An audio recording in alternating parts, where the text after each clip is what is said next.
what you wear doesn't matter as long as what you wear matches with who you are.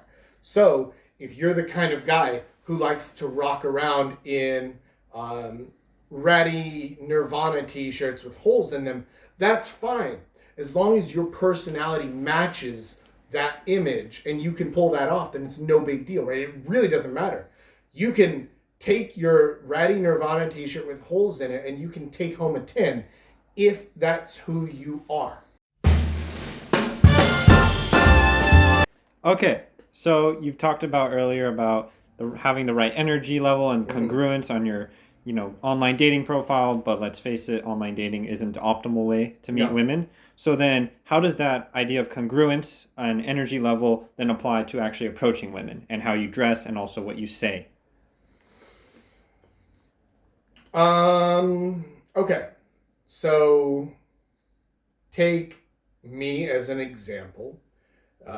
Let's start with the way that you dress, because it's very clear that I dress very casually, but I dress in a way that I'm comfortable with. Whenever I go up and I meet somebody, I don't feel like I'm pretending to be, oh, the guy with a fish on his head. It's not peacocking when I actually just like the hat. It's not strange when actually this guy does need a beer, right? It's just who I am. And I'm the kind of guy who likes this stuff. I like wearing this. I feel comfortable in it. And that's the most important thing. You should be wearing whatever you feel comfortable in. If you feel like you should dress up, but you're not comfortable in it, and I don't mean comfortable like physically, like does it fit? Of course your clothes should fit, right? You don't want nut huggers or anything weird like that.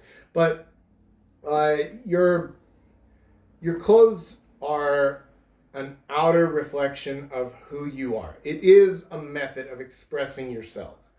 And what you wear doesn't matter as long as what you wear matches with who you are. So if you're the kind of guy who likes to rock around in ratty Nirvana t-shirts with holes in them, that's fine. As long as your personality matches that image and you can pull that off, then it's no big deal, right? It really doesn't matter. You can take your ratty Nirvana t-shirt with holes in it and you can take home a 10 if that's who you are, if it matches. And it's the same thing with the way that you talk and the way you act, the things you do, all of that stuff. It all has to be congruent. So if you are not a drinker, but then if you're like trying to force yourself to be a party person and you're like, okay, let's all do tequila shots. All right, it is disingenuous. And people can feel that. They can smell that. And they avoid those people because those people are lying. If they're lying to themselves or if they're lying to the world around them, it doesn't really matter. Somebody who's not comfortable with themselves, with who they are in their own skin, is making a fake version of themselves and they're not being real. And people can smell realness. They can feel that. And people like realness. They like genuineness. They like people who are genuine.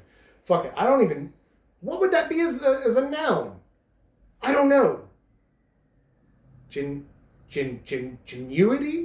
Jesus, never mind. Forget it. The point is, you should be genuine. You should be real. You should be congruent to the outside, to the inside, to the words, to the actions. All of it needs to be real. It needs to be who you actually are, not who you think they want you to be. Because if you start acting the way that you think someone wants you to act, it's not real anymore. And nobody likes that. People, they know it's not real, and nobody can respect that person, and definitely nobody can love that person. So, as far as what you wear, what you say, how you talk in person, it needs to be real. It needs to be genuine. And it needs to actually be who you are. If you're putting on a mask, if you're putting on a facade, if it's all fake, people know it. And it doesn't work. Now you just want to try something out, you can do that. And I'm not talking about not sarcastic lying, but like hyperbole. I use hyperbole all the time, or I'll just make shit up that is very obviously not true, right? There's a line that I used to a girl a while back, and this was during one of my coaching sessions. And one of the things that we do during the coaching sessions is we do line exchange. And so I will message the other guy 3 lines, and he'll message me 3 lines. And then we have to use the lines that the other person made for us. And one of the lines he gave me was, "Hey, you look just like my sister. I wonder if we have the same mom." Okay, sure. So here I am. Look at me. Clearly not Korean. I go up to a Korean girl and say, "Hey, you look just like my sister. I wonder if we have the same mom. Is her name Kim?" And then this girl just looks at me. She's like, "What the absolute fuck are you talking about?" Yeah, actually, wait, sorry. I should back up. I feel like maybe I haven't explained this very well. Hi, I'm Jack. I was adopted here in Korea back just after the Korean War. I look really good for 65, I know. But anyway, from my Korean family, like my sister, you look just like her. She's much younger than me. Like, well, how old are you, by the way? And he's like 22, 23? Yeah, okay. I'm so sorry. Let's back up and start again. I'm Jack. What's your name, dear? Okay. I just went on a fucking roller coaster there. I'm making shit up. None of it's true, but it's all obviously not true. Yeah, I was adopted by a Korean family just after the Korean War. I'm 65. Sister, 40 years young. It's like none of it, it doesn't even make sense. None of it tracks. That's the point, is that it's obviously bullshit, but it's kind of entertaining bullshit, right? It's like watching a Marvel movie, right? It's you know it's all bullshit, but it's kind of entertaining bullshit, and that's a lot of what I'll use. And so it's hyperbole. It's not true, but it's still somehow genuine because it's obviously just joking, just having a fucking time of it.